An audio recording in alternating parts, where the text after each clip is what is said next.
میں ہوں پروفیسر عبدالعزیز نجم. آپ دیکھ رہے ہیں پروگرام جوڑ توڑ 2021. ہمارے ساتھ ہیں جناب نمبردار راجہ خشنود اعظم صاحب, امیدوار ہیں مسلم کانفرنس کے القائل 6 سے. ان سے کچھ سوال و جواب کریں گے تاکہ عوام الناس کو ان کے جذبات اور احساسات سمجھنے میں مدد ملے اور یہ اپنے احساسات آپ تک پہنچا سکیں. السلام علیکم. وعلیکم السلام. ریاض صاحب, سیاسی طور پر تو آپ کا خاندان جانا پہچانا ہے, نسل در نسل, لیکن آپ نے کبھی سراؤ کا چناؤ نہیں کیا. کسی ایک کا آپ سپورٹ کرتے رہے, چلتے رہے, رائے مقصود صاحب کے ساتھ, رزاق صاحب کے ساتھ. یہ ایک دم خود الیکشن لڑنے کا خیال کیسے آ گیا؟ بسم اللہ الرحمن الرحیم. سب سے پہلے شیخ صاحب میں آپ کا شکریہ ادا کرتا ہوں کہ آپ یہاں پہ تشریف لائے. Thank you very much for coming. میں شروع ہی سے, چونکہ والد صاحب سیاست میں تھے, وہ ضلع کونسل بھی رہے, کونسل کے ممبر بھی بنتے رہے, تو کہتے تھے کہ میں ڈوگرا زمانے سے الیکشن لڑتا ہوں. شاید آپ کو یاد ہوگا کہ میں نے 91 کا الیکشن بھی لڑا تھا بلدیاتی ضلع کونسل کا سمانی سے. اس وقت میں چونکہ ملازم تھا, بینک میں تھا, تو میں بینک سے چھٹی لے کے ضلع کونسل کا الیکشن لڑا 91. تو بہت تھوڑے ووٹوں سے میں رہا تھا اس وقت, 1 to 1 مقابلہ تھا ہمارا, بہت کم ووٹوں سے رہا. پھر کیونکہ یہاں پہ سیاست جو ہے وہ میرے حساب سے جس نے کرنی ہے ان لوگوں کی جیبوں سے نہیں ہونی چاہیے. سیاست جس نے کرنی وہ اپنی جیب سے کرے, جو میرا موقع ہے, جو میں سوچ سمجھتا ہوں. میں نے اسی اصول کے تحت پہلے اپنے آپ کو اسٹیبلش کیا اور پھر الحمدللہ عملی طور پر سیاست میں آیا. آپ مسلم لیگ نون میں تھے. مسلم لیگ نون کا ٹکٹ رائے مقصود صاحب کو مل گیا. اصولاً تو آپ کو ان کی سپورٹ کرنی چاہیے تھی, چھوڑنے کے اسباب کیا ہیں؟ نہیں شیخ صاحب, آپ اس کو دور لے جائیں. میں نے تقریباً 1.5 سال پہلے ہی مسلم لیگ کو بات کر دی. پرائم منسٹر ہاؤس میں جا کے پرائم منسٹر صاحب کو کہہ دیا تھا کہ یہ آج میرا نہیں جو آخری دن تھا. 1.5 سال پہلے کی بات کر رہا ہوں. میں اس طرح نہیں میں نے چھوڑا کہ ٹکٹ مجھے نہیں ملی, میں نے چھوڑا. میں نے الیکشن سے 1.5 سال پہلے مسلم لیگ کو چھوڑ دیا تھا, غیر فعال ہو گیا تھا میں. اور اس لیے کہ مسلم لیگ نے ہمیں اون ہی نہیں کیا, اور نہ ہی یہاں پہ عملی طور پر تو مسلم لیگ کا وجود رہا ہے. یہاں پہ تو ایک دھڑے کا وجود رہا. آپ سمجھتے ہیں کہ ایک دھڑے کا وجود رہا. مسلم لیگ کا تو نام و نشان ہی نہیں رہا یہاں پہ. یہاں پہ آپ سمجھ لیں کہ ایک دھڑے کا جو ہے وہ وجود رہا ہے, وہی آج دھڑا وہی کام ہے. مسلم لیگ تو اسٹیبلش ہو ہی نہیں سکی یہاں پہ. پہلے جب رائے رزاق خان تھے مرحوم, ہاں انہوں نے مسلم لیگ کا دھڑا جو ہے وہ قائم دائم رکھا. 25 سال تک انہوں نے اس کے لیے ریاضت کی, اور 25 سال تک وہ جماعت کا دھڑا, چاہے وہ مسلم کانفرنس تھی یا مسلم لیگ تھی, اور راجہ رزاق خان نے اس کو جو ہے متحد رکھا جماعت کو, اس کو ٹوٹنے نہیں دیا. یہ جب مسلم لیگ کا سلسلہ یہاں پہ آیا تو مسلم لیگ تو ڈے فرسٹ ہی انہوں نے اس کو توڑ دیا. راجہ رزاق خان کے گروپ کے ساتھ ناانصافیاں کی گئیں. جو ان کا دھڑا تھا اس کو اون ہی نہیں کیا گیا. تو راجہ رزاق خان کا دھڑا لیکن نکل گیا. آپ کے سامنے میں نے مسلم لیگ کو چھوڑا, عدنان رزاق ان کا بیٹا ہے, اس نے مسلم لیگ کو چھوڑا, کشمیری صاحب نے مسلم لیگ کو چھوڑا. اسی طرح اور بے شمار لوگ ہیں جو فرنٹ لائن کے لوگ تھے ہمارے. آپ تینوں کے بارے میں, یعنی آپ عدنان رزاق اور رزاق کشمیری کے بارے میں کہا جاتا ہے کہ آپ نے اس حکومت سے فنڈز لیے. جب آپ نے فنڈز لیے تو آپ کیسے کہہ سکتے ہیں کہ آپ کو مسلم لیگ نون نے آن نہیں کیا؟ نہیں دیکھیں جی, یہ بات فنڈز لینے کی نہیں ہے. فنڈز ہمیں کیا ملیں, 5% آف دا بجٹ, یہ فنڈز ہیں. یہ تو تھا کہ جب ہم کوئی کہیں احتجاج کرتے تھے کہ ہمارے کارکنوں کا کام نہیں ہوا جی, ہم کہاں جائیں, تو چلیں جی آپ 50 لاکھ لے لیں, 10 لاکھ لے لیں. اس طرح کے فنڈ جو وہ بھی مجھے پہلے سال ملے. اس کے بعد کوئی فنڈ نہیں ملا. جو اس کا دورانیہ ہے, مجھے 2 کلومیٹر سڑک اور 62 لاکھ ملے, اور الحمدللہ ان میں سے آج میں فخر سے کہہ سکتا ہوں کہ میری ذات پہ 1 روپیہ نہیں لگا, نہ میں اس کو لگانا چاہتا ہوں. یہ شک آپ پہ کوئی بھی نہیں کرے گا کہ آپ نے فنڈ لیے اور کھا گئے. نہیں, یہ آپ کا جو شخص آپ کو جانتا ہے وہ کم از کم اس طرح کے شبے نہیں کر سکتا. لیکن مسئلہ یہ ہے کہ آپ کیا سمجھتے کہ پارٹی چھوڑنے میں مرکزی قیادت یعنی وزیر اعظم فاروق حیدر صاحب ذمہ دار ہیں یا مقامی قیادت ذمہ دار ہے کہ آپ نے نون لیگ کو چھوڑ دیا؟ بیسیکلی جو یہاں پہ اختلافات ہوئے وہ مقامی قیادت ذمہ دار ہے اس کی، کیونکہ یہاں پہ ایک ہی جو ہے نا وہ گاؤں سے آپ کو ضلعی صدر ملے گا، تحصیل صدر ملے گا، یوتھ کا صدر ملے گا، ایک ہی گاؤں سے۔ تو بنیادی طور پر جو ہے یہ ان کا کام بنتا تھا کہ جماعت کو مضبوط رکھتے، کیونکہ سارے عہدے ان کے پاس تھے، سارے اختیارات ان کے پاس تھے، سارے فنڈز ان کے پاس تھے۔ اتنے فنڈز اتنے اختیارات ہونے کے باوجود آج مسلم لیگ کا حال جو ہے بے حال ہوا ہے۔ سب سے آخر میں مسلم لیگ نون ہمارے علاقے میں، یہ جو ہے یہ مقامی قیادت کا فقدان رہا ہے، مقامی قیادت کی جو میں سمجھتا ہوں وہ نااہلی ہے، اور آج پھر وہ جو گڑھا انہوں نے دوسروں کے لیے کھودا تھا آج خود اس میں گر رہے ہیں۔ اس کے علاوہ تو کوئی گلا نہیں مقامی قیادت سے کہ انہوں نے عہدے جو ہیں وہ مقامی لوگوں کو بانٹے، یا باقی بھی کوئی نہیں، تحفظات باقی تھے بھی تحفظات ہیں، عہدے تو مثلاً؟ چلیں وہ بن گئے، اس کے بعد جتنی بھرتیاں کی ہیں وہ یکسر ایک جگہ پہ ہوئی ہیں، آپ پورے حلقے کی کام جتنے ہوئے ہیں دیکھ لیں آپ، اس کا کوئی جو منصفانہ تقسیم ہی نہیں ہوئی۔ یہ جو کہا جاتا ہے کہ آپ ایک کو یونین کونسل سمجھ لیں آپ کو اون کی گئی، آپ پونا سے یونین کونسل سے بلانگ کرتے ہیں، تو آپ کو زیادہ علم ہے کہ پونا یونین کونسل جو آج 25,000 کی ووٹ پر مشتمل ہے، وہاں پر کتنے کام ہوئے ہیں نون لیگ میں۔ یہ جو کہا جاتا ہے کہ آپ کے ساتھ ان کا ریٹن ایگریمنٹ تھا اس الیکشن کے لڑوانے کا، اس میں کتنی صداقت؟ جی بالکل، وہ میں آپ کو یہاں پہ اس کا پروف دے سکتا ہوں، ابھی میں آپ کو اس کا دے دیتا ہوں، ریٹن پروف تھا، اور میرے پاس آڈیو موجود ہے جس میں راجہ مقصود صاحب کلمہ پڑھ کے کہہ رہے ہیں ان لوگوں کی موجودگی میں کہ اگلا الیکشن آپ لڑیں گے۔ اور یہی بات میں نے کل خالد صاحب سے کی، یہ ہمارے جو ایڈوکیٹ ہیں بھنڈی کے، ان کے سائن بھی موجود ہیں۔ میں نے کہا جی آپ کے سائن موجود ہیں اور آپ ایک اچھے بھلے قابل ترین وکیل ہیں، اور شاید کوئی آپ کسی اور عہدے کے لیے بھی خواہ ہیں، تو ایسی صورت میں یہ آپ کے لیے بڑا کل سوالیہ نشان بنے گا کہ آپ ایک جگہ آپ نے کسی سے وعدہ کیا، اس شخص نے کلمہ پڑھا آپ کی موجودگی میں، آج آپ اسی شخص کے ساتھ کھڑے ہیں، تو یہ میرا آپ سے سوال خالد ہے۔ ایڈوکیٹ اس میں وٹنس ہیں یا ضامن ہیں؟ وٹنس ہیں، اور ان کا وہ تحریر یہ ہے، اس کی میں آپ پڑھ لینا، اگر آپ یہ کوشچن سے پہلے کرتے تو آپ تحریر پڑھ لیتے۔ جی، اس میں یہ لکھا ہوا ہے کہ بذیل اشخاص جو ہیں وہ آئندہ کے الیکشن میں راجہ خشنود کی حمایت کریں گے۔ ٹھیک، اس میں جماعت کا ذکر نہیں ہے کہ کون سی جماعت ہوگی، اس میں اور کوئی نہیں بات ہے کہ کس طرف جائیں گے، صرف یہ ہے کہ اگلے الیکشن میں بذیل اشخاص خشنود اعظم کی حمایت کریں گے۔ یہی دعویٰ کشمیری صاحب بھی کرتے ہیں۔ نہیں، اس میں جو آپ نے تحریر پڑھی ہے نا، جی وہ کشمیری صاحب کا کہیں ذکر نہیں ہے، اس میں میں بھی آتا ہوں، جی جی جی، جو وہاں پہ تحریر تھی وہ آپ نے پڑھا ہے، اس میں یہ لکھا ہوا ہے رائے کہ رضا کیا اس کے آئندہ کا الیکشن رائے رزاق یا ان کا کوئی حمایت یافتہ یا ان کے گروپ سے کوئی الیکشن لڑے گا۔ جی، تو ہمیں یہ فخر ہے کہ ہم 25-30 سال سے رائے رزاق کے گروپ میں رہے، ہم وہاں بھی کشمیری صاحب سے فرنٹ لائن میں تھے۔ اس گروپ کی اگر بات کریں، اس تحریر کی بات کریں، اس میں بھی میں الحمدللہ ان سے آگے تھا رائے رزاق کے ساتھیوں میں۔ تو اگر اس بات پہ جاتے ہیں تبھی میرا حق بنتا ہے، اگر اس تحریر پہ جاتے ہیں تو یہ تو میں سمجھتا ہوں کہ مجھے تو حیرت ہوتی ہے کہ یہ لوگ کیسے سیاست کرتے ہیں، کیسے لوگوں کو جا کے فیس کریں گے کہ کچھ، میں سمجھتا ہوں کہ میں وہ الفاظ کیونکہ آپ آن ریکارڈ ہیں وہ استعمال نہیں کرنا چاہتا، کہ کسی قسم کی دیکھیں کوئی ایتھکس ہوتی ہے بندے کی، آپ نے سیاست کرنی ہے سیاسی لحاظ پہ جائیں، آپ نہ دینی لحاظ پہ اس پہ قائم ہے کہ کلمہ پڑھ کے مکر رہے ہیں، آپ نہ سیاسی اعتبار سے اس پہ قائم ہے کہ آپ نے لوگوں کے سامنے جو ہے وہ ریٹن ایگریمنٹ کیا، آج پھر وہ آخری موقع دے دیں گے۔ میں سمجھتا مسلم ہوں لیگ نون کی قد آور شخصیات جس میں آپ ہیں، رزاق کشمیری ہیں، عدنان رزاق ہیں، یونین کونسل کھمبا سے ہمارے کچھ احباب ہیں، اسی طرح یہ جماعت کو چھوڑ کے چلے گئے، ایسا کبھی ہوا نہیں کسی دور میں۔ جی، مسلم کانفرنس سے مسلم لیگ نون تک کے سفر میں ایسا کبھی نہیں ہوا کہ اتنے بڑے بڑے نامور لوگ جماعت کو چھوڑ کے چلے جی، گئے۔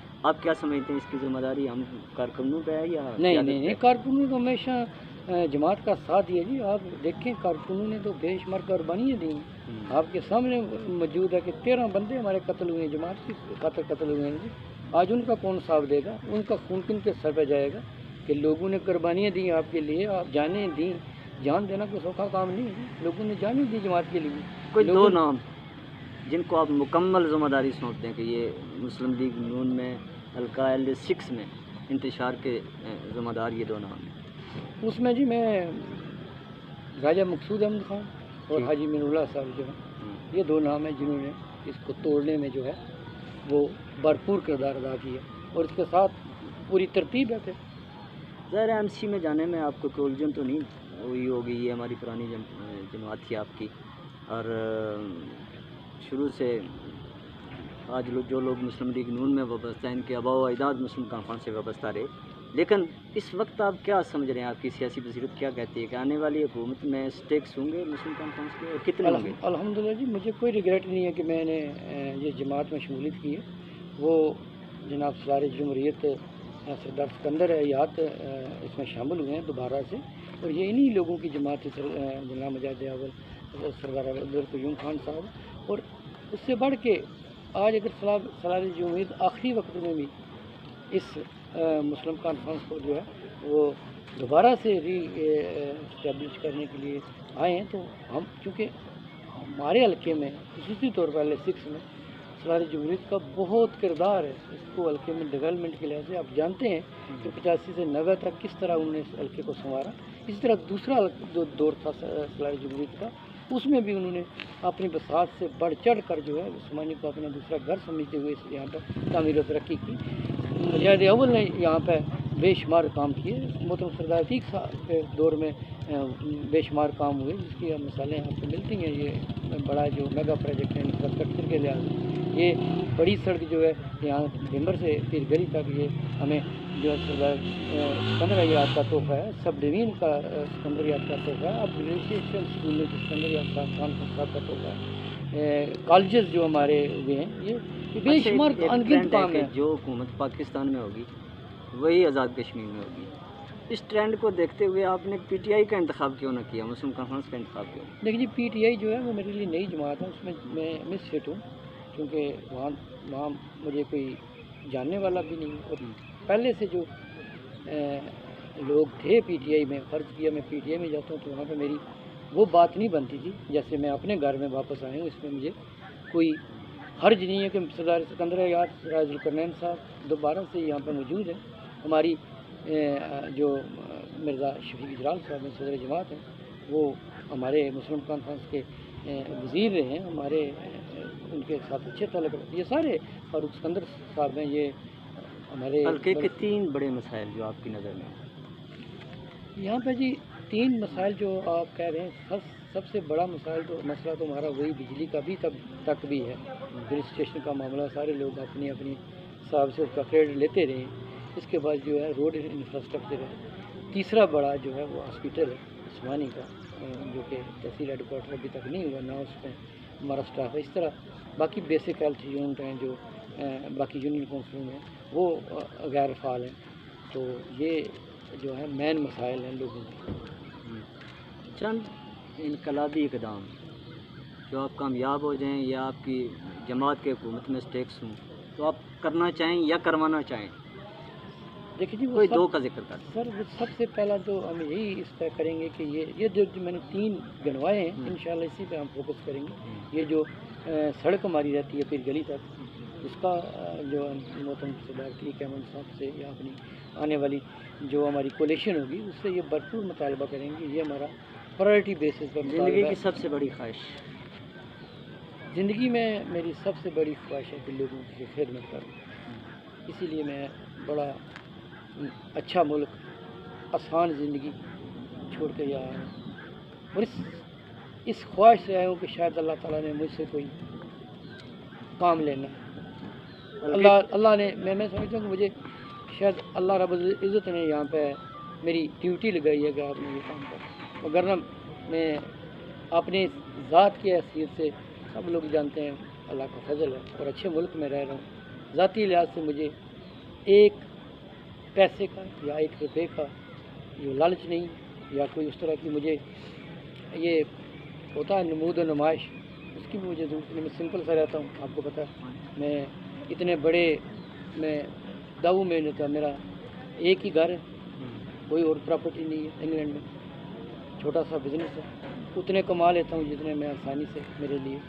میں زیادہ پیسے بھی نہیں کماتا ہوں کہ اس کا میرا جو اصحاب ہے اللہ تعالیٰ کے ہاں وہ دینا مشکل ہے۔ حلقے کے ملک اور بیرون ملک لوگوں کو پیغام، یہ آخری سوال ہے ہمارے سے، کیا پیغام دینا چاہیں گے دیکھیں جی، ملک اور بیرون آپ ملک؟ کی وساطت سے، آپ کے اس چینل کی وساطت سے میں اپنے حلقے کے لوگوں سے مؤدبانہ اپیل کرنا چاہتا ہوں، گزارش کرنا چاہتا ہوں کہ آپ نے سب کو آزمایا ہے، جو میرے موجودہ کولیگ ہیں، جو کینڈیڈیٹ ہیں اس حلقے کے، وہ 3 باریاں 4 باریاں لے چکے ہیں اور حلقے کے مسائل یوں کے توں ہیں۔ آج بھی جس سے پوچھو وہ کہتا ہے جی میں بڑا پریشان ہوں، ہمارے حلقے کے کام نہیں ہوئے۔ اگر حلقے کے کام نہیں ہوئے تو آپ لوگوں کا فرض بنتا ہے کہ ایک تبدیلی لائیں، ایک اچھے شخص کا انتخاب کریں جو آپ کے ان جو آپ کے مسائل ہیں ان کا حل کرے۔ میں اپنے آپ کو ان مسائل کے لیے پیش کرتا ہوں، صدقے دل سے، نیک نیتی سے، یہ میں اپنے آپ کو پیش کرتا ہوں کہ میرا ذاتی اس میں ایک کوشچن کوئی لالچ نہیں ہے۔ ضمن میں آ گیا ہے، ظاہر ہے اس حلقے سے گزشتہ 15 سال سے، یعنی 3 ٹینیور سے چودھری علی شان سونی الیکشن جیت رہے ہیں اور حکومت کا حصہ بھی رہے، سوائے اس دور کے، اس دور میں بھی ظاہر ہے اپنا وہ فنڈ لیتے رہے۔ آپ کیا سمجھتے ہیں کہ اس دفعہ ان کو کیوں نہیں ہونا چاہیے اور کوئی نیاد نہیں ہونا چاہیے، آپ ہونے چاہیے یا کوئی دوسرا ہونا چاہیے؟ کیا ناکامی ہے ان کی؟ ناکامیاں کیا دیکھیے، یہ گنواتی آپ کی مجھے ناکامیاں گنوانے کی ضرورت نہیں، آپ ایک پبلک سروے کرا لیں، مکمل طور پر ناکام ہوئی ہیں 15 سال۔ آپ کیا کہتے ہیں؟ وہ سروے تو چلو ہم کریں گے، آپ کیا کہتے مکمل طور پر یہ سارے ہیں؟ یہ ڈیزرو نہیں کرتے آپ کی سارے بات؟ پرانے لوگ جی یہ ڈیزرو نہیں کرتے۔ دیکھیں جی، ممبر اسمبلی کا کیا کام ہے؟ ہمارے حقوق کی جو آواز ہے وہ ہاؤس آف دا فلور بلند کرے، اور مجھے بڑے دکھ سے کہنا پڑتا ہے کرایہ مخصوصہ 85 سے 90 رہے ہیں اسمبلی ممبر، میرے خیال سے ایک بھی سپیچ ان کو یہ ہاؤس آف فلور نہیں، کیا ہمارے حقوق کی ترجمانی ہوگی؟ چودھری علی شان صاحب رہے ہیں 3 بار رہے ہیں 15 سال میں، 15 سال میں ایک بار شاید انہوں نے کوئی وہ سیم ملوک پڑھا تھا، اور یا آخری یہ جو تقریر ہے ان کی بجٹ پہ، بجٹ اجلاس پہ جو تقریر ہوئی ہے وہ سارے آپ کے سامنے ہیں۔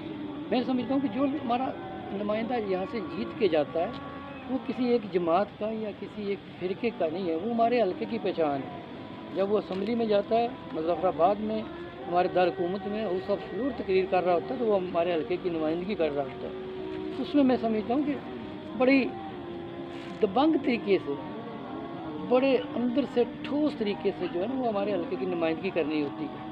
ہم وہاں پہ نمائندگی کر رہے ہوتے ہیں، پتہ نہیں ہمارے دل میں کیا ہوتا ہے، زبان ہماری وہ ساتھ دل کے ساتھ نہیں ساتھ دے رہی ہوتی، بڑا کنفیوزنگ، آپ اٹھا کے دیکھ لیں، وہ بڑی کنفیوزنگ جو ہماری ہوتی ہے نا وہ ہوتی ہے وہاں پہ جو پریزنس۔ آپ دیکھیں پیمر کے حلقے کو، چاہے وہ طارق فاروق صاحب ہوں چاہے انوار الحق ہوں، دبنگ طریقے سے اپنے حلقے کی نمائندگی کریں، پتہ چلتا ہے کسی حلقے سے کوئی بندہ بن کے آیا، ہمارا حلقے میں بن کے جیسے کیا ہوا جی، بس ٹھیک ہے جی۔ یہاں پہ یہ جو چیزیں جو ممبر لیجسلیشن اسمبلی کام کیا ہے اور ہو کیا رہا ہے، ہم یہ چاہتے ہیں کہ اسمبلی ممبر کا کام ہے دبنگ طریقے سے ہماری جو ہے وہاں پہ نمائندگی کرے، جو وہاں پہ پرائم منسٹر بیٹھا ہوتا ہے، اسپیکر اسمبلی بیٹھا ہوتا ہے، وزراء بیٹھے ہوتے ہیں، سارا حلقہ آپ کو سن رہا ہوتا ہے کہ ہمارا جو نمائندہ ہم نے بھیجا ہے وہاں پہ وہ ہمارے لیے کیا کہتا ہے۔ تو ہمارا نمائندہ اگر کروڑ روپے کے لیے رو رہا ہو اسمبلی فلور ہاؤس میں، تو یہ میرے کولیگ ہیں، میں عزت احترام کرتا ہوں سب کی، لیکن جہاں پہ کام کا معاملہ ہوگا، حلقے کی نمائندگی ہوگی، میں سخت تنقید کروں گا، وہاں پہ میں وہ میرا باقی میں آپ سمجھتے ہیں میں ایسی فیملی سے تعلق ہے، ہم رواداری قائم رکھنا چاہتے ہیں، ہم اس سیاست میں نہیں چاہتے کہ گالم گلوچ ہو، کچڑ چھالا جائے ایک دوسرے پہ، نہیں، میں احسن طریقے سے اچھے طریقے سے اپنے دوستوں کو باور کرانا چاہتا ہوں کہ آپ مکمل طور پر فیل ہوئے، جس وجہ سے آج لوگ بھائی اگر آپ نے کام کیے ہیں، آپ کو لوگوں کی محنت اور پاؤں پکڑنے کی کیا ضرورت ہے؟ لوگ آپ کے گھر چل کے ہیں جی، یو ڈن ویری ویل، ہم آپ کے ساتھ۔ آج آپ دیکھ لیں ایک ہاتھ میں نوٹ ہوتے ہیں لوگوں کے جیبوں میں ڈالنے کے لیے، اور دوسرا جو ہے ہاتھ وہ پاؤں پہ ہوتے ہیں۔ آج میں نے ہر گھر جاتا ہوں، میں نے کبھی کسی کو نہیں کہا جی میں آپ کا رشتہ دار ہوں، میں آپ کی برادری سے ہوں، آپ میری سپورٹ کریں، نہیں، میں کہتا ہوں کہ میں نے آپ کو آپ کی خدمت کے لیے پیش کیا، آپ ایک بار مجھے آزما کے دیکھیں، انشاءاللہ میں آپ کو مایوس نہیں کروں گا۔ پاؤں پکڑ کے ٹھوڈی پکڑ کے ووٹ لینا میرے حساب سے یہ اپنی بھی توہین ہے اور لوگوں کی اس سے زیادہ توہین ہے۔ بہت شکریہ جناب ویس صاحب، آپ نے اپنا قیمتی وقت ہمیں دیا۔ ناظرین، یہ تھے جناب نمبردار راجہ خشنود اعظم صاحب۔ ہم نے کوشش کی کہ جو چیزیں ان کے حوالے سے، جن سوالات کا جوابات آپ جاننا چاہتے ہیں، ہم ہر وہ سوال ان سے کریں، یہ آپ کے نمائندے ہیں، ان کا موقف آپ تک پہنچے۔ ہم اپنی اس کوشش میں کس حد تک کامیاب رہے ہیں، یہ کمنٹس میں آپ کا انتظار رہے گا۔ اللہ حافظ۔